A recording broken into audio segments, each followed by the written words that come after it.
दोस्तों नमस्कार। आप देख रहे हैं फ्रंट पेज। मैं गिरिजेश्वर प्रसाद।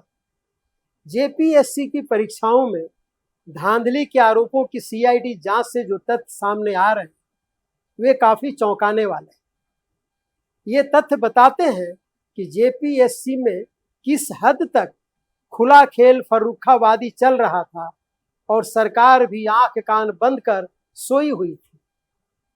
यह कैसे हो सकता है कि एक ही व्यक्ति सरकार का पदाधिकारी भी था और टीडीपीएल नामक निजी परीक्षा एजेंसी में मार्केटिंग मैनेजर के रूप में भी कार्यरत था? क्या इसकी जानकारी जेपीएससी के किसी भी अधिकारी कर्मचारी को नहीं थी, या सब कुछ सबकी मिली भगत से हो रहा था?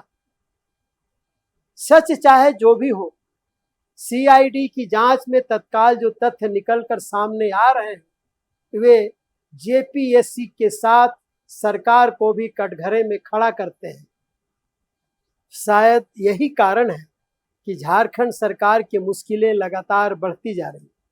विपक्षी दल बीजेपी सरकार पर हमलावर, सरकार के सहयोगी दल भाकपा माले भी सरकार के खिलाफ मोर्चा खोले हुए हैं।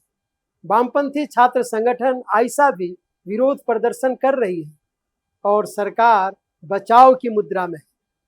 सरकार अपनी साख बचाने के लिए भले ही जिम्मेवार लोगों पर कार्रवाई करती हुई दिख रही है, परंतु इससे उन सवालों का जवाब तो नहीं मिलता जिसे छात्र और विपक्षी दल उठा रहे हैं।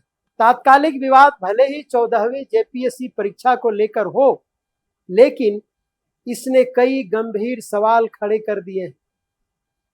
झारखंड राज्य के गठन के बाद से लगभग हर बड़ी भर्ती परीक्षा में आखिर क्यों जेपीएससी किसी न किसी विवाद में घिर जाता है? किसी भी सरकार ने जेपीएससी पर उठ रहे सवालों को गंभीरता से क्यों नहीं लिया?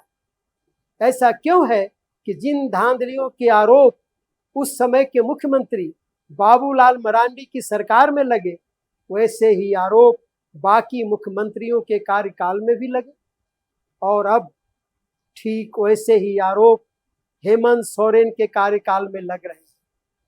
आखिर ऐसा क्यों? ऐसा क्यों है कि जेपीएससी में तमाम गड़बड़ियां होती रहीं, लेकिन सरकारों को इसका पता नहीं चला? उस समय के मुख्यमंत्री रघुवर दास पर कोई आरोप नहीं लगे क्योंकि उनके कार्यकाल में जेपीएससी की कोई परीक्षा ही नहीं। अब सवाल सिर्फ जेपीएससी की परीक्षा में धांधली भर का नहीं रह गया है, बल्कि अब राज्य सरकार की साख भी दांव पर है। सरकार भले ही कार्रवाई करने का दावा कर रही हो, लेकिन सवाल है कि वह अब तक कहां सो रही थी? कैसे उसके तंत्र में इतना बड़ा कांड होता रहा और सरकार को पता तक नहीं चली? यह ठीक है कि सीआईडी अभी जांच कर रही है, गिरफ्तारियां हो रही हैं, जेपीएससी अध्यक्ष इस्तीफा दे चुके हैं, मुख्य परीक्षा स्थगित हो चुकी है, जेपीएससी के अधिकारी कर्मचारी और परीक्षा आयोजित कराने वाली निजी एजेंसी से जुड़े कर्मचारी भी जांच के घेरे में हैं, उनकी भी गिरफ्तारी हो रही है। लेकिन क्या इतने भर से छात्रों का आंदोलन थम जाएगा? क्या विपक्षी दल सरकार के खिलाफ अभियान चलाना बंद कर देंगे? विपक्षी दल इस मामले में सीबीआई जांच की मांग कर रहे हैं। आंदोलनरत छात्र संगठन इस वर्ष अप्रैल में हुई 14वीं संयुक्त सिविल सेवा प्रारंभिक परीक्षा मतलब पीटी को रद्द करने की मांग कर रहे हैं। दरअसल विवाद की शुरुआत तब हुई जब जेपीएससी ने इसी महीने 14वीं संयुक्त सिविल सेवा प्रारंभिक परीक्षा का परिणाम घोषित किया। 103 रिक्तियों के लिए आयोग ने मुख्य परीक्षा के लिए 2204 अभ्यर्थियों का चयन किया। परिणाम घोषित होते ही अभ्यर्थियों ने कई सवाल उठाने शुरू कर दिए। सवालों और धांधलियों के आरोप तो कई हैं और सीबीआई की जांच में कई चौंकाने वाले तथ्य सामने आ रहे हैं। इन तथ्यों से सवाल उठता है कि क्या जेपीएससी में सब कुछ खुला खेल फर्रुखाबादी की तरह चल रहा था? इसे समझने के लिए केवल एक उदाहरण काफी है। इस उदाहरण से जेपीएससी में खेला करने वालों के साहस का पता चलता है और सरकार की उदासीनता का।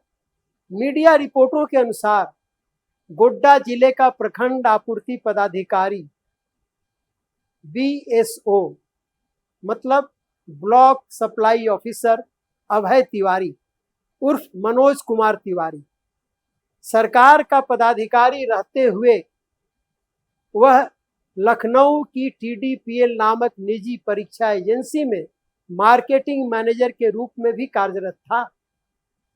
CID ने उसे गिरफ्तार कर लिया है। CID का आरोप है कि भर्ती घोटाले में उसकी अहम भूमिका थी। जांच एजेंसी का कहना है कि सरकारी अधिकारी के रूप में वह अभय तिवारी का नाम उपयोग करता था, जबकि निजी एजेंसी से जुड़े कार्यों में उसने दूसरा नाम यानी मनोज कुमार तिवारी इस्तेमाल किया करता था। गोड्डा का प्रखंड आपूर्ति पदाधिकारी अभय तिवारी जिस निजी परीक्षा एजेंसी में मनोज तिवारी बनकर मार्केटिंग मैनेजर के पद पर था, वही एजेंसी JPSC परीक्षा संचालन से जुड़ी हुई थी। यहाँ गौर करने वाली बात यह है कि इस एजेंसी को पहले भी परीक्षा संबंधी मामलों में झारखंड सरकार द्वारा ब्लैक लिस्ट किया जा चुका था। इसे मई 2025 में सरकार ने ब्लैक लिस्ट किया था, लेकिन आश्चर्यजनक रूप से मात्र 1 महीने बाद इसी एजेंसी को दोबारा परीक्षा आयोजित कराने का कार्य सौंप दिया गया। तब सवाल उठता है कि एक ब्लैक लिस्टेड एजेंसी को किसके कहने पर JPSC 14वीं PT लेने की अनुमति दी गई। जांच के दौरान ऐसे तथ्य सामने आ रहे हैं जिससे पता चलता है कि JPSC में गड़बड़ियां करने वाले कितने ताकतवर थे। मीडिया रिपोर्टों में यह बात सामने आई है कि इस वर्ष जनवरी में कर्नाटक एक व्यक्ति ने JPSC अध्यक्ष को पत्र लिखकर कई परीक्षाओं की लगभग 500 MR सीटों के में कथित गड़बड़ियों की शिकायत की थी। उस पत्र में अभय तिवारी का भी जिक्र था। इससे यह संकेत मिलता है कि हो सकता है JPSC अध्यक्ष L खिग्यांते को पहले से इन शिकायतों की जानकारी थी, लेकिन एजेंसी के खिलाफ कोई कार्रवाई नहीं की गई। आखिर क्यों कोई कार्रवाई नहीं की गई? क्या किसी ऊपर के राजनीतिक या प्रशासनिक दबाव में नियमों की अनदेखी की गई और एक ब्लैक लिस्टेड निजी एजेंसी को परीक्षा कराने का जिम्मा सौंपा गया? इधर एल खियांगते का कहना है कि जिस समय एजेंसी का चयन हुआ था उसके ब्लैकलिस्ट होने की जानकारी आयोग को नहीं थी। शिकायतों पर ध्यान नहीं देने के आरोपों पर उन्होंने मीडिया से कहा कि ईमेल पर रोजाना दर्जनों शिकायतें आती हैं, way please look into this लिखकर आगे की कार्रवाई के लिए संबंधित अधिकारी को भेज देते थे। आज का सवाल केवल यह नहीं है कि अभय तिवारी कौन था या TDPL को दोबारा काम कैसे मिला या OMR सीट में गड़बड़ी हुई या नहीं। सबसे बड़ा सवाल यह है, क्या झारखंड का युवा अब भी JPSC पर भरोसा कर सकता है? क्योंकि लोकतंत्र में संस्थाएं कानून से नहीं विश्वास से चलती हैं, और यदि विश्वास टूट जाए तो सबसे बड़ी चुनौती सरकार की साख को बहाल करने का होता है। अब देखना है कि सरकार छात्रों, नौजवानों और आम लोगों का भरोसा जीतने के लिए क्या कुछ करती है, जिससे छात्रों का गुस्सा शांत हो और आंदोलन खत्म हो जाए। इधर यह देखना भी दिलचस्प होगा कि बीजेपी छात्रों के गुस्से को जन आंदोलन में कैसे बदल पाती है या नहीं बदल पाती है। धन्यवाद, नमस्कार।